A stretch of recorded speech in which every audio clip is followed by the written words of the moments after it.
Oferecimento: Med Rádios e você, juntos pela vida. Mais uma vez aqui no programa Conectando, é com muita satisfação que eu conecto você com as pessoas que passam por aqui, não é? Nas entrevistas, nos assuntos. E aí eu te convido, você que está aí do outro lado, a interagir conosco. Você pode falar com a gente através das redes sociais, do meu Instagram, do YouTube do programa, sugerir pautas. O nosso interesse, na verdade, é que você que está aí do outro lado seja atendido pelas pautas que nós trazemos aqui, gerando para você um conhecimento maior, levando para você uma solução de problemas, abrindo seu horizonte para um conhecimento de coisas que você ainda nem conhecia. Esse é o nosso objetivo aqui no Conectando, tá? Nós estamos juntos, muito bem acompanhados com a Med Rádios, estamos juntos também com o restaurante Petit Sucré e estamos juntos com a agência Paradise. Hoje nós vamos falar aqui a respeito de nutrição. É isso mesmo, estou recebendo aqui a nutricionista Marília Freire e nós vamos falar a respeito de nutrição oncológica e também de nutrição do idoso. A Marília ela é especialista em nutrição oncológica e a nutrição no idoso. São duas coisas importantes e com diferenciais incríveis, né, Marília? Tudo bem? Tudo bem. Então, primeiramente, obrigada pelo convite, né? Sempre prazer falar daquilo que a gente gosta, que a gente ama fazer. Então, ainda mais quando é com uma pessoa que a gente já tem um... Obrigada. Já tem um carinho. Então, sim, são áreas bem específicas, digamos, da nutrição, justamente por exigirem cuidados específicos, que são diferentes de uma população, digamos, com outro tipo de doença, em outra idade. Pacientes idosos, por exemplo, à medida que a gente vai envelhecendo, existem várias mudanças na parte fisiológica do paciente, então diminui as papilas gustativas, que é a questão da língua, né, de sentir sabor, diminui a questão do cheiro, algumas enzimas digestivas acabam diminuindo, tem as questões sociais, então de repente o idoso trabalhava, agora ele não trabalha mais, isso aí gera uma ansiedade ou muitas vezes uma queda na renda e tudo isso, claro que isso é só um pedacinho, isso vai afetar diretamente na nutrição do idoso.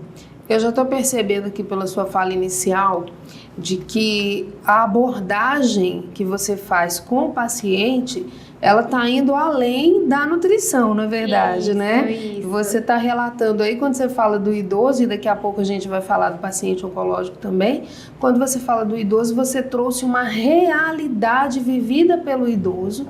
Então, imagino que você faça uma anamnese muito completa na hora que essa pessoa está com você, não é? Para você poder atender às necessidades ou adaptar.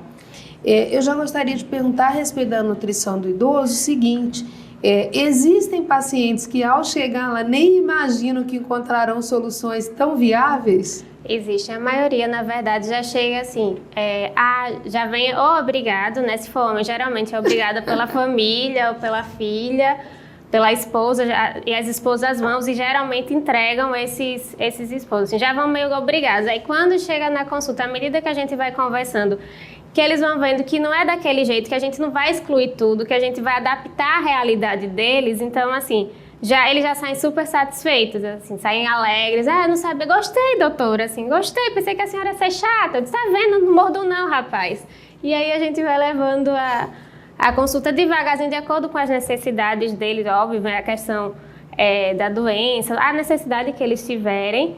A questão da renda, que é importante, que não adianta a gente prescrever um tipo de suplementação que esse paciente não tenha acesso. A questão do dia a dia, porque depende muito, assim, quem é que faz a comida desse idoso? Tem uma pessoa para fazer, ou esse idoso é ele quem faz a comida e ele tem uma doença na perna, isso vai no braço, vai ter alguma artrite, alguma artrose, isso vai demandar dele que ele faça uma alimentação mais rápida. Como que é? Ele está com depressão, ele tem alguma outra doença de base, então tudo isso a gente precisa analisar. E aí quando eles veem que a gente faz uma coisa direcionada de acordo com o que eles precisam, assim, com a demanda deles, eles já saem assim, com outra visão, assim, até perdem o preconceito que eles tinham com o nutricionista, daí que todo mundo pensa que a gente só não come nada, ninguém... Na verdade, o que a Marília está falando aí está trazendo até uma outra percepção para a gente, né? A nutrição como um facilitador de algumas áreas, porque quando a gente pensa no nutricionista, a gente pensa assim, na dieta, né? Ah, vou no nutricionista porque eu preciso fazer uma dieta, ou vou no nutricionista porque o cardiologista ou o ortopedista, algum médico disse que eu preciso me privar de alguns alimentos. Então, assim, na maioria das vezes a gente liga a nutrição a uma privação, não é? De coisas. E na verdade, quando você fala isso, a gente passa a ligar a nutrição a uma amplitude, não é? De possibilidades. E soluções diversas também, porque quando você fala que você vai ajustar a alimentação do paciente idoso para que ele possa fazer uma alimentação mais rápida, por exemplo, um dos exemplos, você vai estar resolvendo outra área da vida dele através da nutrição. Isso. E isso é fantástico, essa multidisciplinaridade que existe na sua abordagem.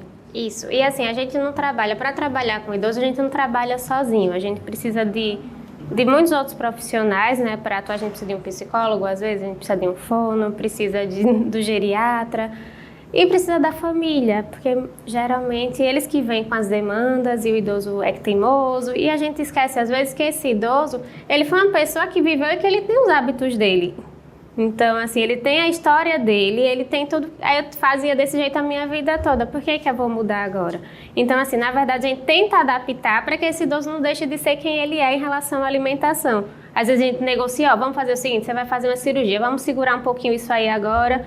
Quando você fizer, que estiver recuperado, a gente libera algumas vezes na semana, e a gente vai fazendo as concessões para que justamente ele não fique triste, ele seja uma pessoa mais feliz depois da nossa intervenção, assim, que ele tenha mais qualidade de vida e que ele sinta a melhora no corpo dele, que ele sinta, antes eu não conseguia andar, mas agora eu estou andando melhor, antes eu estava muito pesado, agora consigo caminhar, consigo fazer outras coisas, assim, que ele sinta realmente a melhora, isso pensando em idoso saudável, né? Na qualidade de vida dele. Em relação ao idoso, na verdade, você pode nos falar alguma coisa de forma...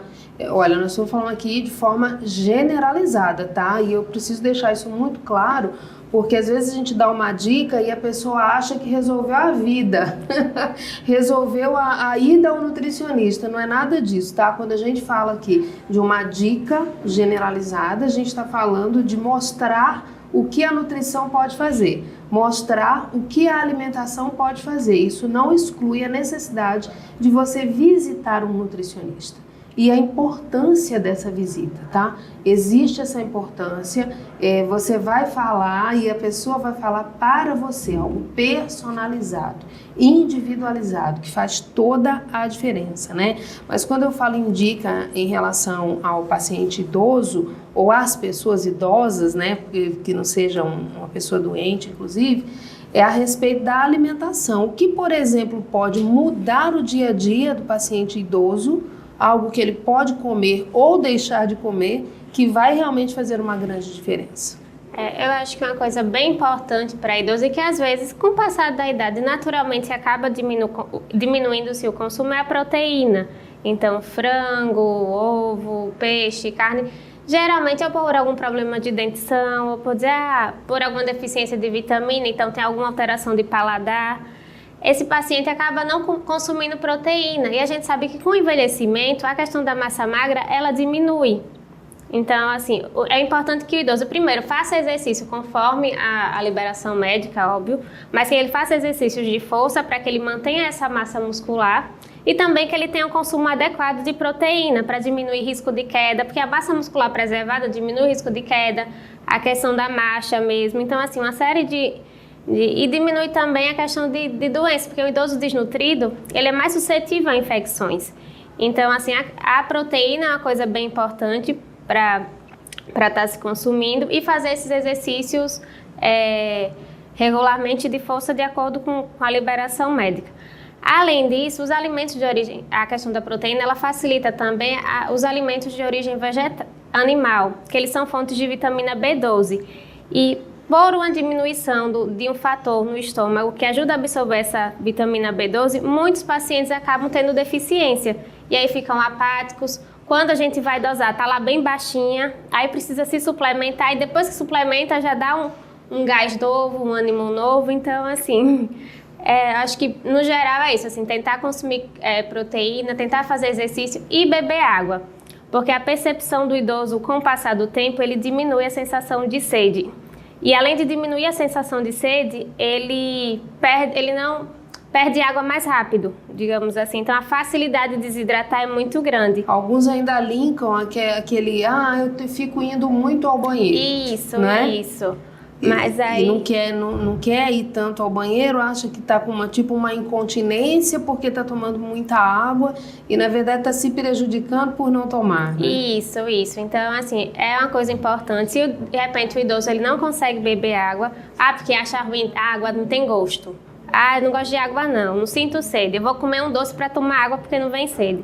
Então, assim, o idoso ele precisa beber água. Se puder usar uma garrafinha, outras estratégias, a gente vai alinhando no consultório mesmo com esse paciente. Olha só, que dica maravilhosa aí, então, para você, se você for idoso, estiver nos assistindo, ou se você que está aí, tem um idoso em casa, um amigo idoso, o pai do seu amigo, conversa a respeito disso. Eu digo sempre que a gente precisa estimular essa conversa de qualidade. Para de encontrar com a pessoa para falar do outro. Fala uma dica interessante que você ouviu aqui ou em outros programas que tragam dicas importantes para você. E assim a gente vai mudando o comportamento, né, das pessoas e assim nós vamos também propiciando uma situação melhor e mais confortável, não é? Para as pessoas. Todos os idosos devem fazer, na verdade, todas as pessoas devem fazer uma consulta nutricional, não é? Mas, especificamente, o idoso ajuda muito nesse dia a dia dele, não é? Isso.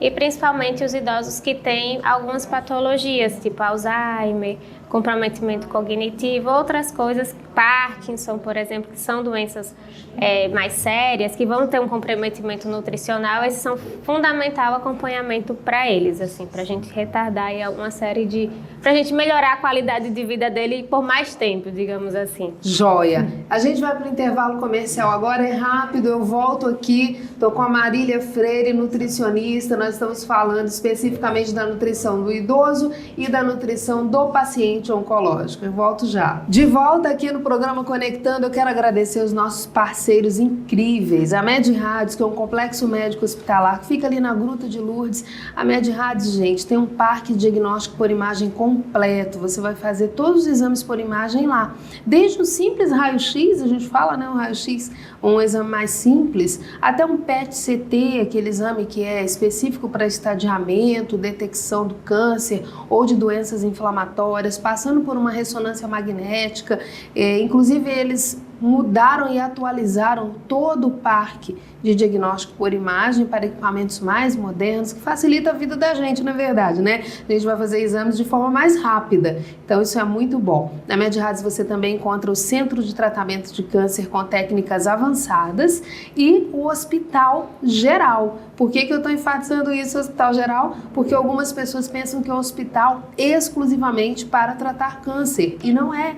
É um hospital que trata todo tipo de doença, inclusive para cirurgias em geral e também internamentos. Med Rádios e você juntos pela vida. Estamos juntos também com a Agência Paradise. Você que está me vendo aí, está precisando fazer um site, você está lançando um produto digital e precisa de uma página de captura, você precisa de artes bem elaboradas para suas redes sociais? agenciaparadise.com.br, fala com eles resolvem. E estamos juntos com o restaurante Petit Sucré, que fica aqui na Avenida Amélia Rosa, antiga Amélia Rosa, número 231, na Jatiuca. Aqui no Petit Sucré você vem para almoçar, para jantar, para lanchar e até para fazer um evento. Isso mesmo, fala com eles, o número está aqui na tela. E agora eu vou continuar meu bate-papo com a Marília Freire, nutricionista. Nós estamos falando a respeito de nutrição no paciente idoso e no paciente oncológico, que nós vamos falar agora, abordar o paciente oncológico. O paciente oncológico, Marília, ele tem várias especificidades, né? E vários fatores externos que interferem nessa saúde, nessa nutrição. É muito difícil cuidar de paciente oncológico ou não? Acho que sim, assim, pela complexidade, né, da doença, pelo tratamento, mas ao mesmo tempo não, porque é um momento tão delicado às vezes na vida das pessoas, que quando você trabalha com eles, eles acabam virando seus amigos, então isso é muito bom, o retorno que você tem desses pacientes, né, assim. Pela abordagem que você falou anteriormente, né, que expôs aqui para os nossos telespectadores, e pela abordagem que eu já pude desfrutar também, né, a gente sabe que esse gerar da amizade vem do acolhimento, não é? O paciente oncológico, ele é um paciente que ele chega muito vulnerável, muito mexido, e mexido em todas as áreas da vida. O diagnóstico oncológico, ele chega para bagunçar todas as áreas da sua vida. E aí ele chega muito mexido. Quando encontra uma abordagem bastante humanizada, aí, nossa, então Marília vira amiga, né? Isso, na verdade é um diagnóstico que ninguém quer receber, né? Então, quando você chega no consultório, quando os pacientes chegam no consultório, às vezes eles estão digerindo ainda a notícia, né? E estão com muitos medos, porque nem todo câncer o paciente vai morrer. Enfim, tem um monte de câncer aí que tem o tratamento, que tem um monte de coisas hoje em dia, mas eles chegam com aquele estigma, com aquele peso, e aí quando a primeira consulta, geralmente a gente escuta muita coisa, o paciente chega, eu vi isso, que eu não posso comer isso, não posso comer isso, não posso comer aquilo, como é que vai ser agora? Então, a gente na primeira consulta é mais para dar uma acalmada. Vai desconstruir, né? E aí pra gente explicar o que é que ele realmente deve evitar, mas aí sem nenhum terrorismo muito grande.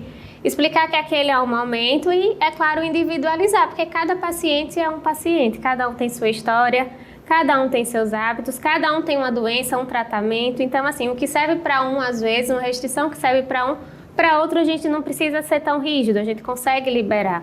Porque a gente entende também que a alimentação, ela é um prazer que a gente tem na vida, né? Então, ela não pode ser um motivo de culpa, ela não pode ser um peso para esse paciente. Ele já está com o peso de uma doença, de um tratamento, né? E ainda mais ter um peso da alimentação, porque se eu comer isso eu vou piorar. Então, assim, a gente tenta desmistificar, individualizar a conduta para esse paciente e tentar deixar assim, nesse momento a gente vai precisar restringir isso, no próximo a gente faz isso. Então, a consulta é mais ou menos assim, e é um acompanhamento assim a longo prazo, né? Geralmente não é só uma consulta que a gente vai ter, porque o tratamento não é curto, e aí de acordo com os sintomas que esse paciente ele for apresentando, é que a gente vai trabalhando, né, toda a orientação.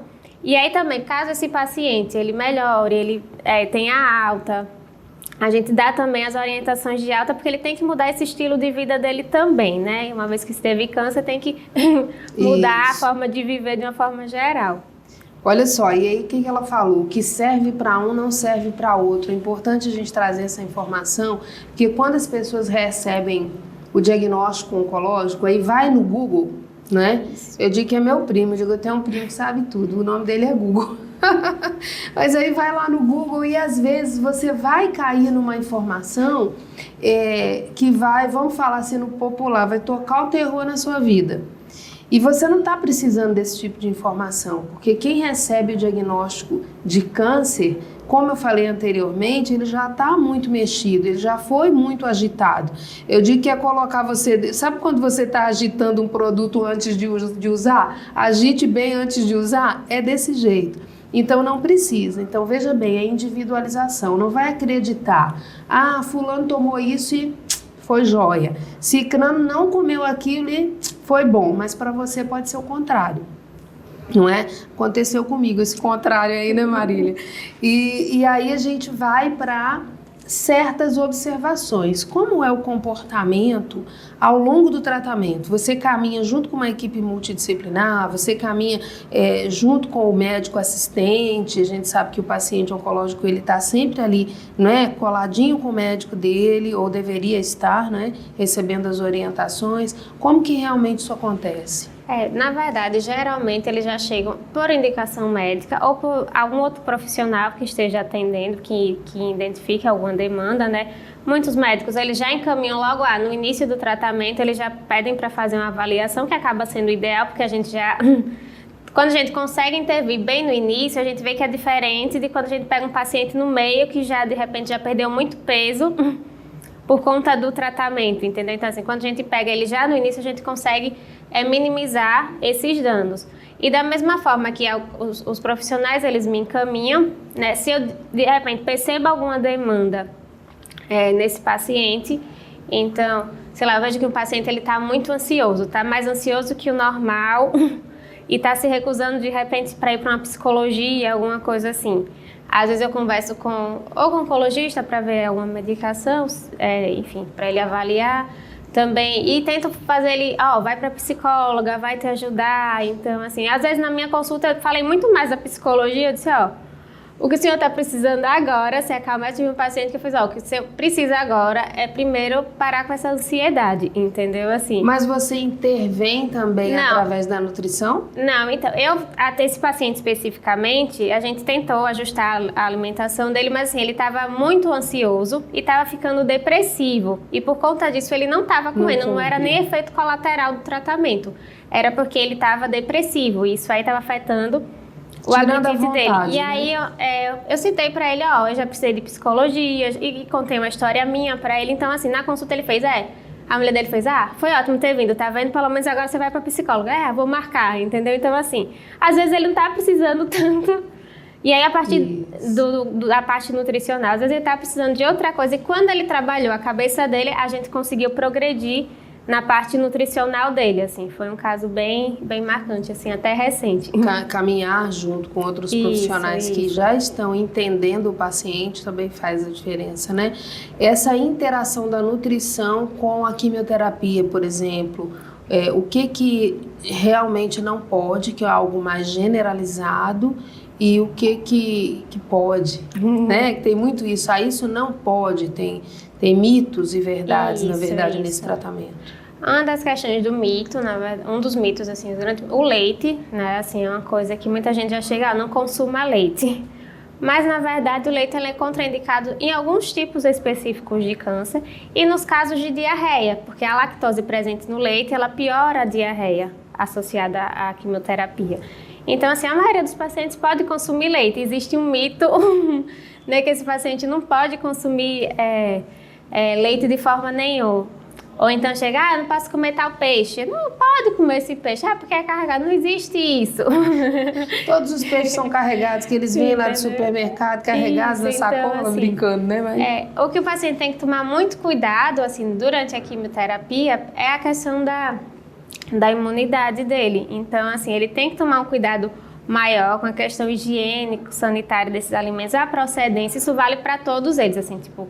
A gente tem que tomar cuidado com a questão de como a gente vai limpar, como é que a gente vai armazenar, onde é que a gente vai comprar, porque a imunidade tende a cair, desses pacientes tende a cair por conta do processo de quimioterapia. E aí fica vulnerável a outras doenças, não é? Isso. E aí, para aumentar a imunidade, é uma dica que eu dou para todos os pacientes, que é uma coisa que acontece na maioria dos casos, é que esse paciente tem uma alimentação muito colorida. É uma coisa que eu sempre bato na tecla. E colorida eu falo,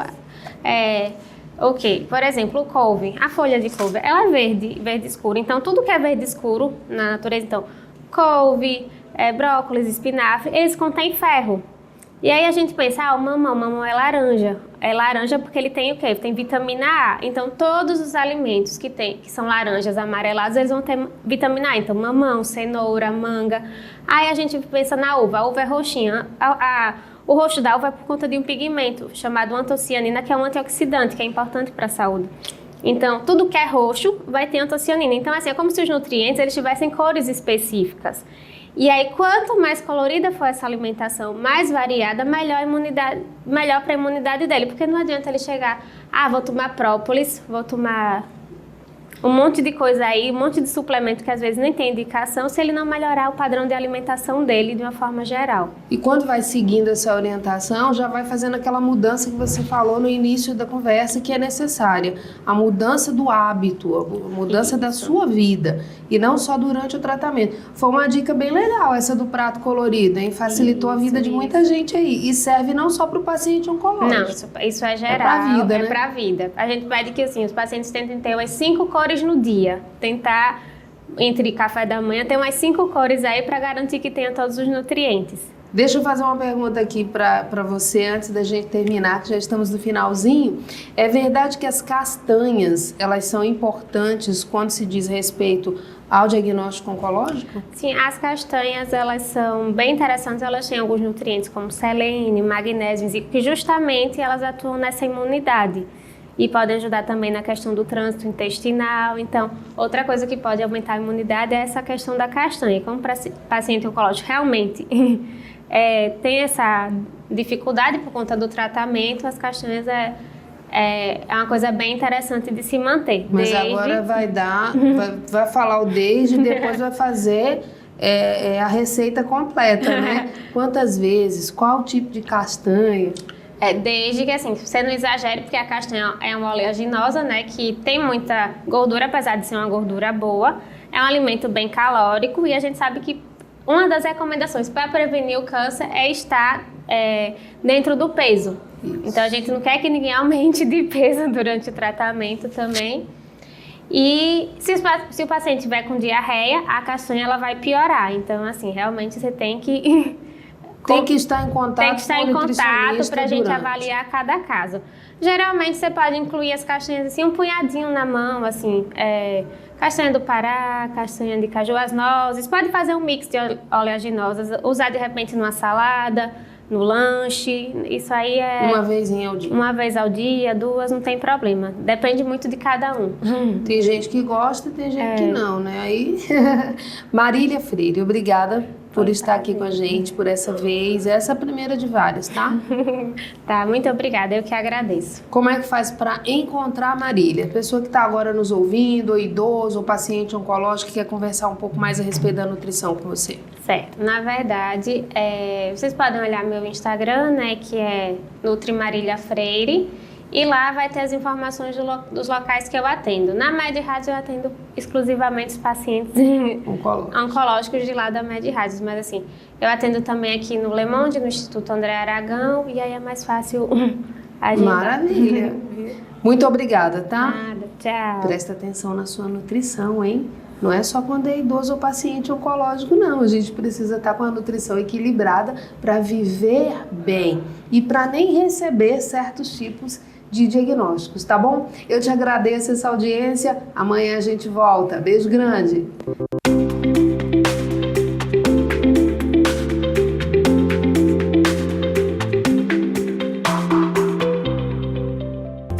Oferecimento: Med-Rádios e você, juntos pela vida.